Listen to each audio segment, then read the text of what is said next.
Canada में Justin Trudeau ने resign announce कर दिया है और इसका क्या इम्पैक्ट होगा, क्या इमिग्रेशन पॉलिसी में क्या क्या चेंजेस आएंगी, क्या टूरिस्ट विजिटर वीज़ा लगना शुरू हो जाएगा, क्या स्पाउस वीज़ा में कुछ चेंजेस आएंगी और क्या स्टूडेंट को वीज़ास ग्रांट होंगे और पीआर के लिए जो स्टूडेंट्स वेट कर रहे हैं उनका क्या होगा, सारा इम्पैक्ट मैं इस वीडियो में आपको बताऊंगा।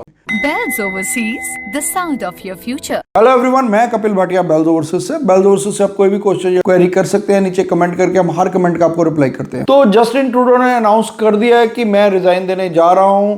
उनकी लिबरल पार्टी ही कोई और फेस बनाएगी प्राइम मिनिस्टर का, और जब तक वो प्राइम मिनिस्टर अनाउंस नहीं करते नया जो उनका लीडर होगा तब तक वो अपनी कुर्सी पे बने रहेंगे प्राइम मिनिस्टर की।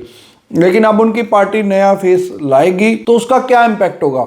अगर मोर और लेस कहूँ तो जो चीज़ें तो ऑलरेडी अनाउंस हो चुकी हैं वो चेंज नहीं होंगी, क्योंकि वो उन्हीं की पार्टी ने की हुई हैं। तो वैसे भी अगर कोई नई भी पार्टी आती है तो भी वो चेंजेस होना बहुत मुश्किल होता है। वो चेंजेस अब दोबारा उसमें कोई चेंज नहीं आएगा। हाँ, चेंज जरूर आएगा। चेंज क्या आएगा, क्योंकि जो नया प्राइम मिनिस्टर होगा वो अपनी नई सोच लेके आएगा, क्योंकि इसकी पॉलिसी सही नहीं थी।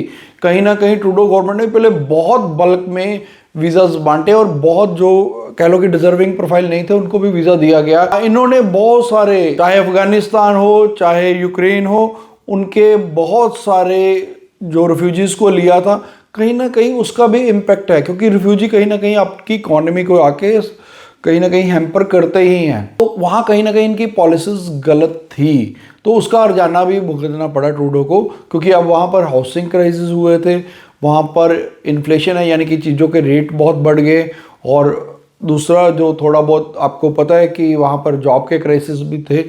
तो ये चीज़ें कहीं ना कहीं इन्होंने इम्पैक्ट किया, जो कि ट्रूडो गवर्नमेंट को इम्पैक्ट कर रही हैं। और इमिग्रेशन, वहाँ का जो इलेक्शन हो रहे हैं वहाँ पर मेन मुद्दा है, क्योंकि आपको पता है इसी साल इलेक्शन होने, कभी भी अनाउंस हो सकता है मार्च में हो, जून में हो, जुलाई में हो, अगस्त में हो, कभी भी इलेक्शन अनाउंस हो सकते हैं। तो ये मेन मुद्दा है कि इमिग्रेशन इन्होंने गलत पॉलिसीज बनाई, जिसके कारण यहाँ पर हाउसिंग क्राइसिस हो गई। एकदम से इतनी ज़्यादा इन्होंने इमिग्रेंट्स को बुला लिया है, तो वो उनका मेन मुद्दा है। लेकिन आप ये मान के चलिए, अगर मान लो हम इसको भी मुद्दा मानते हैं इमिग्रेशन को, ये अभी तो मुद्दा है क्योंकि अभी उन्होंने वोट्स लेनी है। आपको भी पता है, जैसे हमारे यहाँ भी इलेक्शन होते हैं तो जो आप वोटर्स को अच्छा लगता है पॉलिटिकल पार्टीज वही करती हैं, चाहे कोई भी पार्टी हो। तो वहाँ पर भी ऐसा ही है कि इमिग्रेशन एक मुद्दा है, तो वो उसको कह रहे हैं कि हम इमिग्रेशन कम करेंगे, ये एंड ऑल दैट, और ये जो स्टेप्स भी लिए गए। लेकिन दूसरी तरफ ये भी मान के चलना पड़ेगा, जैसे इलेक्शन ख़त्म होंगे तो फिर से चीज़ें वही आएंगी। स्टूडेंट्स को इनको वीज़ा देना ही पड़ेगा, क्योंकि वो इनकी कंपल्शंस है, कनाडा की कंपल्शंस है। कनाडा की थर्ड लार्जेस्ट जो रेवेन्यू का सोर्स है वो स्टूडेंट का ही है, स्टडी वीज़ा का ही है।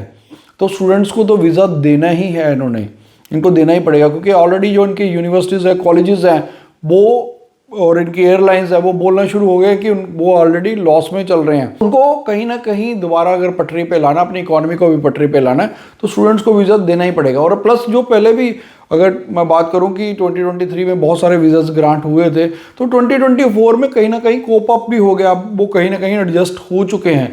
और अब 2025 में आप आने वाले टाइम में आप देखोगे, मैं अभी से प्रेडिक्ट कर रहा हूँ कि वहाँ पर फिर से क्राइसिस आएगा, कि उनको जो एम्प्लॉयर्स हैं या जो कंपनीज हैं उनको अब वो कैंडिडेट नहीं मिलेंगे। तो ये चीज़ आप आने वाले टाइम में देखोगे, ये रिवर्स होगा काम। आगे पहले वो बताते थे ना कि जॉब नहीं है, अब दोबारा से फिर वही हाल होगा कि कैंडिडेट्स नहीं मिलेंगे इनको।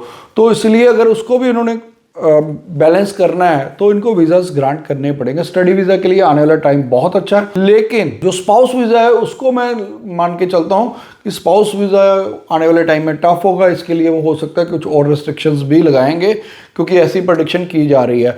तीसरा, और भी जो टूरिस्ट विजिटर वीज़ा है उनका 2024 में बहुत नेगेटिव रिजल्ट्स आए थे, लेकिन 2025 में अब कंपैरेटिवली रिजल्ट्स आगे से बेटर हुए हैं। मैं ये नहीं कहता कि बॉस आपको ही वीज़ा दे रहे हैं, लेकिन फिर भी पीछे से जो वीज़ा सक्सेस है कंपैरेटिवली बेटर हुई है, और यही उम्मीद है कि आगे भी बेटर रहेगी। फिर भी अगर आपका कोई डाउट है, क्वेरी है, क्वेश्चन है, आप हमें नीचे कमेंट कर दीजिए, हम हर कमेंट का आपको रिप्लाई देते हैं। Thanks for watching.